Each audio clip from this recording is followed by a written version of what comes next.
जय हिंद साथियों, आज के इस क्लास में आप सभी का बहुत बहुत स्वागत है। तो साथियों, बिहार पुलिस सिपाही की नई भर्ती 2025 के लिए आज आपका जीके जीएस का प्रैक्टिस सेट नंबर 28 चलेगा। और साथियों, जिसका भी पहले का प्रैक्टिस सेट छूटा हुआ है तो इसके लिए अलग से प्लेलिस्ट बना हुआ है।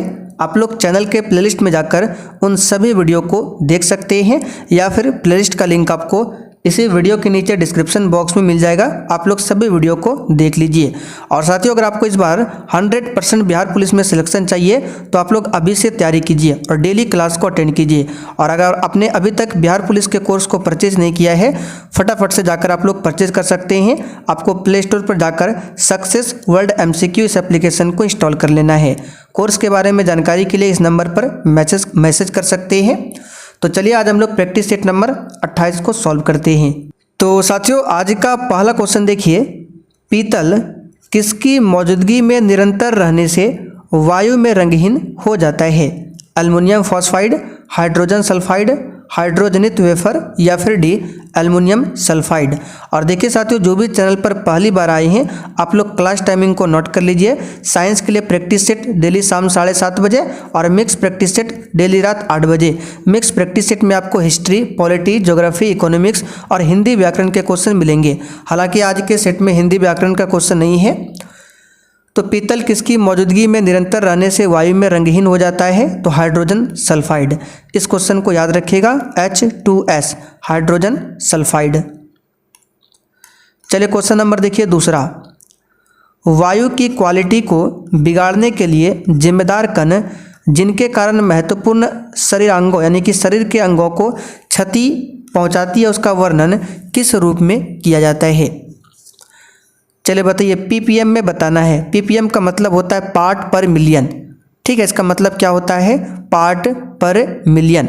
यानी कि 1 ग्राम वायु की बात करें, 1 ग्राम वायु की बात करें तो 1 ग्राम वायु में अगर 2.5 पार्ट पर मिलियन कण हो तो जो है वो वायु जो होगा शरीर को क्षति पहुंचाएगा। तो वही पूछ रहा है कि वायु की क्वालिटी को बिगाड़ने के लिए जो ये दिया है ppm कितना अगर हो जाता है तो वो वायु शरीर को क्षति पहुंचाता है। तो ये है 2.5। इसको याद रखिएगा। यहाँ पर आंसर आपका हो जाएगा कौन सा? सी वाला ऑप्शन 2.5। अच्छा, वायु की बात करें, यहाँ से क्वेश्चन बनता है कि वायु यौगिक है या फिर मिश्रण। ये क्वेश्चन ऑलरेडी बिहार पुलिस में आया हुआ है। तो आप लोग लिख लीजिए, वायु एक प्रकार का मिश्रण है। ठीक है, ये यौगिक नहीं है। क्वेश्चन नंबर देखिए 3। हार्मोन के रूप में कार्य करने वाले प्रोटीन का उदाहरण बताइए। और देखिए साथियों, प्रश्न के साथ हम आपको डेली बोलते हैं, जो भी एक्स्ट्रा फैक्ट को बताते हैं आप लोग उसे ध्यान से सुनिए या फिर डेली आप लोग कॉपी में नोट कीजिए। इससे आपका खुद का नोट्स तैयार होगा और वो नोट्स एग्जाम के लिए बहुत ही ज़्यादा हेल्प करेगा। ठीक है, तो देखिए हार्मोन की बात करें तो बोल रहा है कि हार्मोन के रूप में कार्य करने वाले प्रोटीन का उदाहरण बताइए। तो इस क्वेश्चन का आंसर हो जाएगा आपका ट्रिप्सिन। ठीक है, ट्रिप्सिन। यहाँ पर ए ऑप्शन आपका सही जवाब है। ट्रिप्सिन एक प्रकार का हार्मोन है जो ये प्रोटीन का उदाहरण है, ध्यान रखिएगा। केसिन की बात करें, केसिन जो है ये दूध में पाया जाने वाला प्रोटीन है। ठीक है, दूध में पाया जाने वाला प्रोटीन पूछे कौन सा है तो ये केसिन है। और इसी के कारण दूध का रंग क्या होता है? सफ़ेद होता है। अच्छा, ये ऑक्सीटोसिन हार्मोन क्या है? तो ऑक्सीटोसिन की बात करें, ये महिला में ऑक्सीटोसिन हार्मोन जो है महिला में पाया जाने वाला दुग्ध हार्मोन है। ठीक है, जो कि दूध की मात्रा को बढ़ाता है। तो आपका आंसर हो जाएगा ट्रिप्सिन। जो भी हम एक्स्ट्रा फैक्ट को बताते हैं ध्यान से सुनिएगा। Question number 4। पारिस्थितिकी प्रणाली में प्राथमिक उत्पादक कौन होते हैं? अब इस क्वेश्चन को ध्यान से समझिएगा। पारिस्थितिक प्रणाली की बात करें, इसमें सभी हरे पौधे ये किस में आएगा? तो सभी हरे पौधे ये उत्पादक में आएगा। किस में आएगा? उत्पादक में। ठीक है, और जो हरे पौधे को खाएगा यानी कि उत्पादक को जो खाएगा वो आपका किस में आ जाएगा? उपभोक्ता में। कैसा उपभोक्ता? प्राथमिक उपभोक्ता। प्राथमिक उपभोक्ता यानी कि जो हरे पौधे को खाएगा वो प्राथमिक उपभोक्ता में आएगा। तो प्राथमिक उपभोक्ता का उदाहरण क्या है? जैसे कि इसका उदाहरण आपका हो जाएगा बकरी। प्राथमिक उपभोक्ता में बकरी आ जाएगा, गाय आ जाएगा। ये किस में आता है? हरे पौधे को खाता है, तो ये आपका प्राथमिक उपभोक्ता। अब बकरी को जो खाएगा वो आपका द्वितीयक उपभोक्ता में आएगा, सेकंड उपभोक्ता। तो बकरी को कौन खाता है बताइए? तो आप जानते हैं बाघ, शेर, ठीक है। शेर जो है ये बकरी को खाता है, तो शेर आपका द्वितीयक उपभोक्ता, बकरी प्राथमिक उपभोक्ता और हरे पौधे उत्पादक। तो पारिस्थितिक प्रणाली में प्राथमिक उत्पादक कौन होगा? तो आंसर क्या होगा? पादप। पादप का मतलब होता है पेड़ पौधा। यहाँ पर सी ऑप्शन आपका राइट आंसर है। चलिए आगे बढ़ते हैं। क्वेश्चन नंबर 5, ब्रेड बनाने के लिए आवश्यक घटक क्या है? और साथियों अगर आपको क्वेश्चन समझ में आ रहा है तो प्लीज़ आपसे रिक्वेस्ट है आप लोग सेशन को लाइक कीजिए, ठीक है, और एक भी दिन क्लास को छोड़े ना। तो ब्रेड बनाने के लिए सबसे पहले मैदा तो होगा, उसके बाद इसमें होता है खमीर। खमीर का मतलब होता है यीस्ट, कभी कभी ऑप्शन में यीस्ट भी देता है। तो मैदा, ब्रेड बनाने के लिए मैदा के साथ में यीस्ट का इस्तेमाल होता है। यहाँ पर ए ऑप्शन आपका सही आंसर है। चलिए क्वेश्चन 6, निम्नलिखित में से किस हार्मोन को आपातकालिक हार्मोन कहते हैं? और साथियों इस क्लास का जो पीडीएफ है वो आंसर के साथ एप्लीकेशन पर अपलोड कर दिया गया है, आप लोग जाकर रिवीजन कर सकते हैं, ठीक है। जो भी जितने भी क्लास आपके हुए हैं, जैसे साइंस में आज 12वां क्लास है, तो 12 क्लास का टोटल प्रैक्टिस सेट का आंसर जो है वो डाल दिया गया है, आप पढ़ सकते हैं। तो किस हार्मोन को आपातकालीन हार्मोन कहते हैं? ये आपका एड्रेनलिन हार्मोन। यहाँ पर ए ऑप्शन आपका राइट आंसर है। अच्छा, इंसुलिन की बात करें तो इंसुलिन में कौन सी धातु पाई जाती है? तो इसमें जिंक पाया जाता है। ये क्वेश्चन बनता है कि इंसुलिन में कौन सा धातु होता है? तो जिंक होता है। इंसुलिन की कमी से कौन सी बीमारी होती है? तो इंसुलिन की कमी से मधुमेह बीमारी, मधुमेह जिसको डायबिटीज कहते हैं। और इंसुलिन के अधिक स्राव से कौन सी बीमारी होती है? हाइपोग्लाइसीमिया। दोनों लिख लीजिए, हाइपोग्लाइसीमिया, ठीक है। इंसुलिन की कमी से मधुमेह और इंसुलिन की अधिकता से हाइपोग्लाइसीमिया। अच्छा, इंसुलिन की खोज किसने किया था? तो बेंटिंग एवं बेस्ट ने, ठीक है, सभी को ध्यान रखिएगा। चलिए, मलेरिया किसके द्वारा एक व्यक्ति से दूसरे व्यक्ति तक अंतरित किया जाता है? बताइए 7 के लिए आंसर। तो इसके लिए हो जाएगा मादा एनाफिलिज मच्छर, ठीक है। आपको इसमें कन्फ्यूज नहीं होना है, एडिज मच्छर नहीं होगा, मादा एनाफिलिज मच्छर। एडिज मच्छर के काटने से क्या होता है? डेंगू। डेंगू। क्यूलेक्स मच्छर के काटने से होता है फाइलेरिया, और एनाफिलिज मच्छर से होता है आपका कौन सा? मलेरिया, ठीक है। चलिए आगे बढ़ते हैं। क्वेश्चन 8, लीवर जिसको यकृत बोला जाता है, जिगर भी कहा जाता है, ये किससे भरपूर स्रोत है?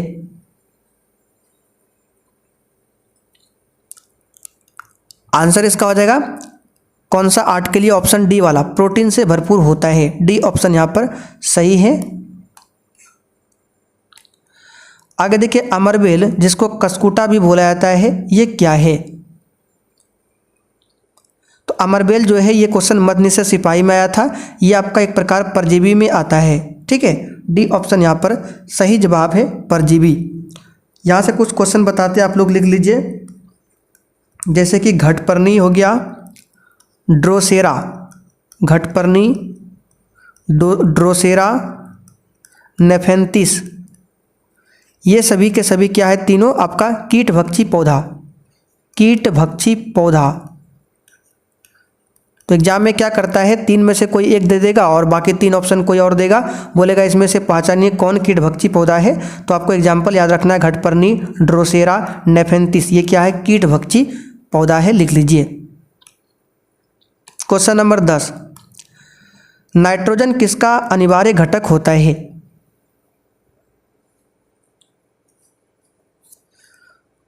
तो नाइट्रोजन जो है ये प्रोटीन का अनिवार्य घटक होता है। यहाँ पर बी ऑप्शन आपका सही है। अच्छा, सबसे अधिक प्रोटीन किस में मिलता है? तो सोयाबीन में। चलिए क्वेश्चन 11, प्रकाश के विद्युत चुंबकीय स्वरूप की खोज किसने किया था? इसका आंसर है मैक्सवेल ने किया था। किसने किया था? मैक्सवेल ने किया था। तो यहाँ पर सी ऑप्शन आपका सही जवाब है। अच्छा, प्रकाश कणिका सिद्धांत किसने दिया था? न्यूटन ने। लिख लीजिए, प्रकाश कनिका सिद्धांत किसने दिया था? न्यूटन ने। प्रकाश के विद्युत चुंबकीय स्वरूप की खोज किसने किया था? मैक्सवेल ने। अच्छा, यहाँ से क्वेश्चन और लिख लीजिए, अभी याद आया। प्रोटीन की खोज पूछे किसने किया था? बर्जीलियस। बर्जीलियस, इन्होंने प्रोटीन की खोज किया था। क्वेश्चन कहीं से भी आएगा, आपसे नहीं छूटेगा, ठीक है। बस आप लोग रेगुलर क्लास को अटेंड कीजिए और जैसे बताते हैं उसको फॉलो कीजिए। चलिए क्वेश्चन 12, वातावरण की वह परत जो रेडियो तरंगों को परावर्तित करती है कौन सी है? तो ये आ जाएगा आपका आयन मंडल हो जाएगा। ए ऑप्शन यहाँ पर सही है। क्षोभ मंडल में हम लोग रहते हैं, यानी मौसम संबंधी जो भी घटनाएं घटित होती है, जैसे बारिश का आना, आंधी आना, तूफान आना, ये सभी क्षोभ मंडल में होती है। क्षोभ मंडल के ऊपर आपका समताप मंडल आता है और इसी में हवाई जहाज उड़ते हैं, वायुयान जो है इसी समताप मंडल में उड़ते हैं। समताप मंडल में ही ओजोन लेयर मिलता है, ध्यान रखिएगा। नमक का भारी मात्रा में सेवन करने के बावजूद किस पशु को उच्च रक्तचाप नहीं होता है? अब साथियों आप लोग कमेंट करके ये भी बताइएगा कि क्लास आपको कैसा लग रहा है। आप लोग कमेंट कीजिएगा ज़रूर, और साइंस का जो क्वेश्चन है आपको समझ में आ रहा है या फिर नहीं, कमेंट ज़रूर करना है, ठीक है। हम कमेंट को पढ़ते हैं। तो नमक का भारी मात्रा में सेवन करने के बावजूद किस पशु को उच्च रक्तचाप यानी कि हाई ब्लड प्रेशर नहीं होता है? तो ये आपका ऊँट हो जाएगा। निम्नलिखित में से कौन ऑक्सीजन रहित रक्त मानव शरीर के विभिन्न भागों से हृदय में लाता है? अब ध्यान दीजिए, एक होता है ऑक्सीजन रहित और एक होता है ऑक्सीजन सहित। तो ऑक्सीजन रहित का मतलब होता है जिस रक्त में ऑक्सीजन नहीं हो, यानी CO2 हो, यानी अशुद्ध रक्त। तो ये जो है मानव शरीर के विभिन्न भागों से हृदय में कौन लाता है? तो ये नसें लाती है, जिसको बोला जाता है शिरा। तो कभी कभी ऑप्शन में शिरा भी मिलता है और नसें। तो ये क्या करता है कि ऑक्सीजन रहित यानी कि अशुद्ध रक्त को मानव शरीर के विभिन्न भाग से हृदय में लाता है। अच्छा, हृदय से फिर शुद्ध रक्त को विभिन्न भागों तक कौन ले जाता है? तो ये धमनी। धमनी के लिए शुद्ध रक्त और शिरा के लिए अशुद्ध रक्त। बस आपको इतना ध्यान रखना है, कहीं भी अगर अशुद्ध रक्त मिल रहा है या फिर ऑक्सीजन रहित रक्त मिल रहा है तो आपको आंसर करना है नस या फिर शिरा, और शुद्ध रक्त के लिए धमनी। निम्नलिखित में से कौन एक गर्म रक्त वाला जानवर है? अब देखिए, गर्म रक्त वाला जानवर कौन कौन होगा? तो देखिए, जिनका भी शरीर 4 चैम्बर का बना होता है वो गर्म रक्त वाला होता है। जैसे कि यहाँ पे हम पक्षी की बात करें, पक्षी, इसका शरीर 4 चैम्बर का होता है, यानी इसमें 4 चैम्बर पाया जाता है। और स्तनपायी की बात करें, ये भी 4 चैम्बर का होता है। तो जो भी 4 चैम्बर वाले हैं वो गर्म रक्त वाला जानवर है। तो इसमें से बंदर भी आपका क्या हो जाएगा? ये 4 चैम्बर वाला यानी कि आपका गर्म रक्त वाला जानवर है। बाकी कछुआ, सांप, छिपकली ये आपका आता है रेप्टाइल में, ठीक है, रेप्टाइल में। इसको रेप्टाइल कहा जाता है। जो रैंकर चलता है, छिपकली, सांप, कछुआ, ये रेप्टाइल में आता है। और रेप्टाइल का चैम्बर 3 होता है, 3 चैम्बर वाला ये जीव होता है रेप्टाइल, ठीक है। और उभयचर की बात करें, उभयचर यानी कि जैसे कि मेढक, जो पानी और स्थल दोनों में रह सकता है, जैसे कि मेढक। तो उभयचर भी जो आपका ये 3 चैम्बर वाला होता है, 3 चैम्बर। और जो भी 3 चैम्बर वाले प्राणी होते हैं ये इनके शरीर में ठंडा खून होता है। कैसा होता है? ठंडा खून होता है। अच्छा, 2 चैम्बर की बात करें, जैसे कि मछली हो गया, मछली में 2 चैम्बर होता है तो इसका भी खून ठंडा होता है। यानी 2 और 3 चैम्बर वाले जीव का खून ठंडा होता है, 4 चैम्बर वाले जीव का खून गर्म होता है। तो उम्मीद करते हैं ये आपको समझ में आया होगा। पित्त कहाँ संग्रहित होता है? तो पित्ताशय में संग्रहित होता है। और पित्त निकलता कहाँ से है? ये यकृत से निकलता है और पित्ताशय में जाकर संग्रहित होता है। तिल्ली को मानव शरीर का रक्त बैंक कहा जाता है। निम्नलिखित में से कौन एक संयोजी उत्तक नहीं है? अब संयोजी उत्तक उदाहरण देख लेते हैं, क्या क्या संयोजी उत्तक है। तो अस्थि संयोजी उत्तक है, उपास्थि ये भी संयोजी उत्तक है, रक्त ये तरल संयोजी उत्तक है, यानी कि संयोजी उत्तक में ही आएगा रक्त। टेंडन, ये एग्जाम्पल याद रखिएगा, टेंडन, लिगामेंट ये भी आपका संयोजी उत्तक है। उसके बाद यहाँ पे एरियोलर उत्तक जो कि डी ऑप्शन में, ये भी संयोजी उत्तक है। और याद रखिएगा एडिपोल, नाम थोड़ा सा अटपटा है लेकिन आपको ध्यान रखना पड़ेगा, ठीक है, आता है क्वेश्चन। एडिपोल उत्तक, इसको हिंदी में कहा जाता है वसामय उत्तक, जो कि ए ऑप्शन में दिया है। इंग्लिश में एडिपोल उत्तक, हिंदी में वसामय उत्तक। तो ये भी आपका संयोजी उत्तक है। कौन इसमें से नहीं है ये आपसे पूछ रहा है। तो यहाँ पे देखिए अस्थि लगा हुआ, ये भी संयोजी उत्तक है, ये भी है, ये भी है, जबकि हृदय मांसपेशी जो है संयोजी उत्तक नहीं है। सी आंसर यहाँ पर सही है। मांसपेशियों में थकान किसके इकट्ठा होने से होती है? चलिए बताइए। तो हो जाएगा लैक्टिक अम्ल। ये तो सिंपल सा क्वेश्चन है, लैक्टिक अम्ल। अब इस क्वेश्चन को भी समझिएगा ध्यान से। यहाँ से हमेशा क्वेश्चन आता है निम्नलिखित में से किस तरंग की आवृत्ति सबसे अधिक है? अब यहाँ से दो क्वेश्चन बनता है, एक आवृत्ति के आधार पर, एक तरंगदैर्घ्य के आधार पर। तो ये सभी जो किरणें हैं, गामा किरण, सूक्ष्म किरण, अवरक्त, रेडियो, ये सभी किरणें हैं। तो यहाँ से क्रम से आपको लिख देते हैं। तो ये आपका गामा किरण हो गया, ये आपका एक्स किरण हो गया, ये आपका परावैंगनी हो गया, आप लोग भी लिख लीजिए, परावैंगनी हो गया, ठीक है। उसके बाद दृश्य विकिरण, आप लोग सही से लिख लीजिए, फिर इससे रिलेटेड जो भी क्वेश्चन आएगा आगे आपसे नहीं छूटेगा। तो गामा किरण, एक्स किरण, परावैंगनी किरण, दृश्य विकिरण, फिर अवरक्त आता है, अवरक्त किरण, ये सभी किरण है। फिर माइक्रोवेव है, माइक्रोवेव, फिर लास्ट में आपका आता है रेडियो तरंग। अब अगर हम इधर से इधर की ओर चलें तो आवृत्ति जो है, फ्रीक्वेंसी, आवृत्ति जो है ये घटेगा, जितना इधर आएंगे वो घटेगा। अब यहाँ पे कहने का मतलब है, तो गामा किरण की आवृत्ति सबसे अधिक है और सबसे कम रेडियो, क्योंकि इधर से इधर आएंगे तो घटेगा। तो यहाँ आपका सबसे मैक्सिमम होगा आवृत्ति और यहाँ पर सबसे कम होगा। तो सबसे अधिक पूछा गया है तो गामा का होगा। देखिए यहाँ पे डी ऑप्शन में गामा का दिया हुआ है। तो इतना तो समझ गए कि आवृत्ति घटेगा, लेकिन तरंगदैर्घ्य क्या होगा? तरंगदैर्घ्य ये उल्टा, ये बढ़ेगा, जैसे जैसे चलते जाएंगे बढ़ते जाएगा। यानी कि सबसे कम तरंगदैर्घ्य गामा का होगा, सबसे अधिक होगा रेडियो का, लेकिन आवृत्ति उल्टा। तो आंसर होगा गामा किरण। साफ रातें बादल वाली रातों से ठंडी क्यों होती है? इसका सिंपल से याद रखिएगा, विकिरण के कारण। क्लोरीन गैस निम्नलिखित में से किसका मुख्य घटक है?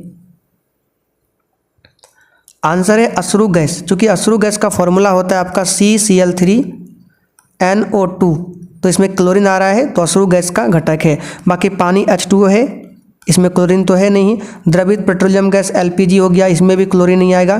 गोबर गैस यानी कि मीथेन, इसमें भी नहीं आएगा, ठीक है। तो बचा आपका केवल अश्रु गैस। भगवान जिन्होंने हमें जीवन दिया उसी समय पर हमें स्वतंत्रता भी दी है, ये कथन किसका है? ये कथन जेफरसन का है। किसका है? जेफरसन का। किस स्थान पर हड़प्पन समय के रथ की एक प्रतिमा प्राप्त हुई थी?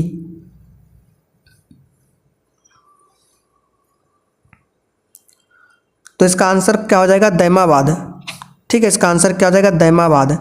अब देखिए बीच में हम लिखते हैं हड़प्पा, ध्यान से सुनिएगा, हड़प्पा। क्वेश्चन बनता है हड़प्पा के उत्तर में कौन सा स्थान है? तो हड़प्पा के उत्तर में मांडा पाया गया था, मांडा, जो कि चिनाब नदी के किनारे जम्मू कश्मीर में है मांडा। तो हड़प्पा के उत्तर में क्या है? मांडा। हड़प्पा के दक्षिण में क्या है? तो दैमाबाद, ठीक है। और ये कहाँ है? तो महाराष्ट्र में। हड़प्पा के पूरब में क्या था? आलमगीरपुर, और ये कहाँ पड़ेगा आपका? उत्तर प्रदेश में। हड़प्पा के पश्चिम में क्या हो जाएगा? सुतकांगेडोर, ठीक है। अगर आपने थोड़ी बहुत भी हिस्ट्री को पढ़ा है तो समझ में आ रहा होगा आपको। सुतकांगेडोर ये आपको बलूचिस्तान में मिलेगा, ठीक है। तो यहाँ पे पूछा गया हड़प्पन समय के रथ की एक प्रतिमा प्राप्त हुई है दैमाबाद से, और ये कहाँ पर है? आपका महाराष्ट्र में। कालीबंगा कहाँ पर रहेगा? तो ये राजस्थान में पड़ेगा। लोथल गुजरात में, बनावली हरियाणा। विक्रमशिला विश्वविद्यालय का संस्थापक कौन था? सिंपल सा क्वेश्चन है, धर्मपाल। और नालंदा विश्वविद्यालय की स्थापना किया था कुमारगुप्त ने। जब भारत स्वतंत्र हुआ उस समय इंग्लैंड के प्रधानमंत्री कौन थे? तो 15 अगस्त,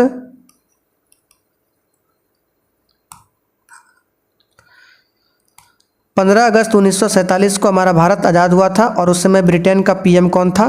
तो ये आपका हो जाएगा कौन? क्लीमेंट एटली। ठीक है, डी ऑप्शन आपका सही है। निम्नलिखित में से कौन सी पर्वत श्रृंखला यूरोप तथा एशिया को अलग करती है? तो पर्वत श्रृंखला पूछे तो यूराल पर्वत श्रृंखला यूरोप एशिया को अलग करती है, और सागर पूछे तो काला सागर दोनों महाद्वीप को अलग करता है, और पर्वत में ये सी ऑप्शन सही है। निम्नलिखित में से भारत का कौन सा राज्य अंतर्राष्ट्रीय थल सीमा साझा नहीं करता है?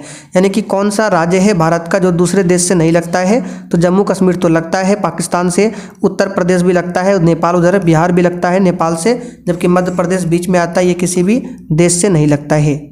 मध्य प्रदेश को टाइगर स्टेट के नाम से जाना जाता है क्योंकि यहाँ बाघों की संख्या सर्वाधिक है। निम्नलिखित में से किस शहर में विश्व का दूसरा सबसे लंबा समुद्री तट स्थित है? तो विश्व का पहला तो आपका ब्राज़ील में है, दूसरा आपका भारत में चेन्नई में है, और उस तट का नाम है मरीना बीच। मरीना बीच आपने सुना होगा। चलिए आगे देखिए, निम्नलिखित में से कौन सा युग्म सही नहीं है? ये तो आप लोग डेली यूज करते हैं MB KB GB।